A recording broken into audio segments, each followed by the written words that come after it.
Good morning বন্ধুরা, mummy day চ্যানেলে সবাইকে স্বাগতম। আশা করি সকলেই ভালো আছো, আমিও ভালো আছি। আজ আমি রান্না করব সরপুঁটি। এটা সাইজে ছোটো হয়, কিন্তু এটা বড় একটা সরপুঁটিকে টুকরো টুকরো করে নিয়েছি। এই মাছটাকে আমরা সরপুঁটি বলি, তোমরা কে কী বলো কমেন্ট করে অবশ্যই জানাবে এই মাছের নামটা।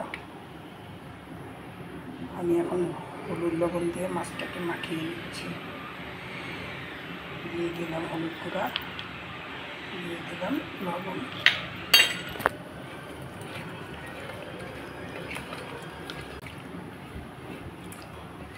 মাছটাকে মাখিয়ে নিলাম হলুদ লবণ দিয়ে।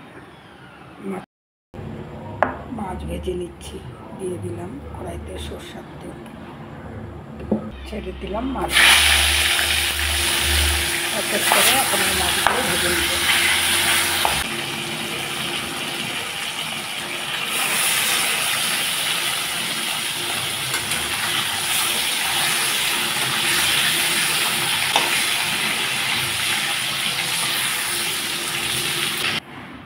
মাছ ভাজা হয়ে গেল।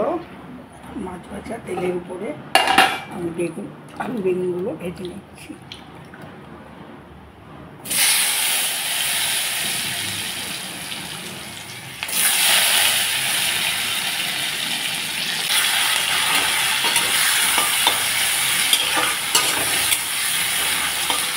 দিচ্ছি দিয়ে আলুটা একটু লাল লাল করে ভেজে নিলাম। এখন দিয়ে দিচ্ছি বেগুন,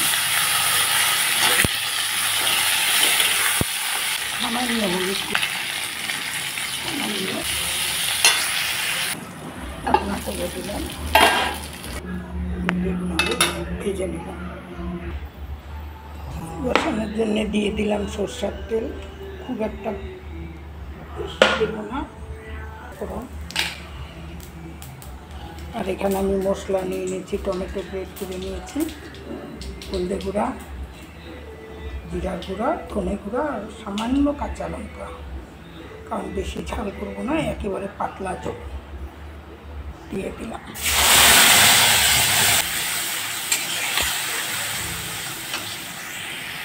দিয়ে দিচ্ছি স্বাদ মতো লবণ। বানাবো না, একেবারে পাতলা ঝোল করবো সামান্য মশলা দিয়ে।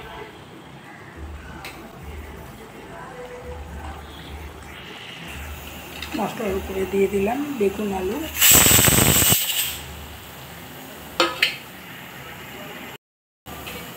মশলার উপরে দিয়ে দিলাম ভাজা বেগুন আলু।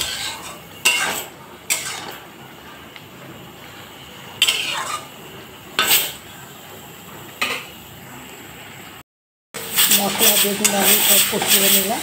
এখন দিয়ে দিচ্ছি জল।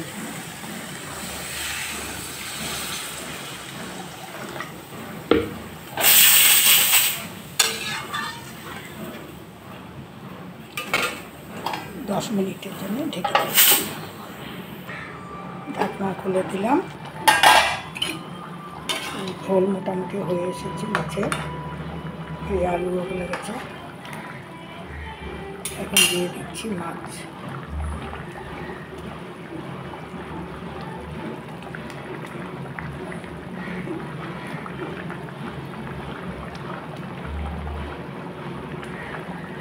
দিয়ে দিলাম কুচি ধনে পাতা। 2 মিনিটের জন্য ঢেকে দিলাম। 2 মিনিট পর ঢাকনা খুলে দিলাম। দিয়ে হয়ে গেল আমার পাতলা মাছের ঝোল বেগুন আলু দিয়ে। এখন আমি নামিয়ে দিই। দেখে নিন পাতলা মাছের ঝোল। এই পর্যন্তই। সবাই ভালো থেকো, সুস্থ থাকো। আমার এই রান্নাটা যদি তোমাদের ভালো লাগে অবশ্যই একটা কমেন্ট করো, একটা লাইক করে দিও আর সাবস্ক্রাইব করে দিও। তোমাদের সহযোগিতায় আমাকে এগোতে হবে। তোমরা পাশে না থাকলে আমি কিছুতেই একটা করতে পারবো না চ্যানেল নিয়ে।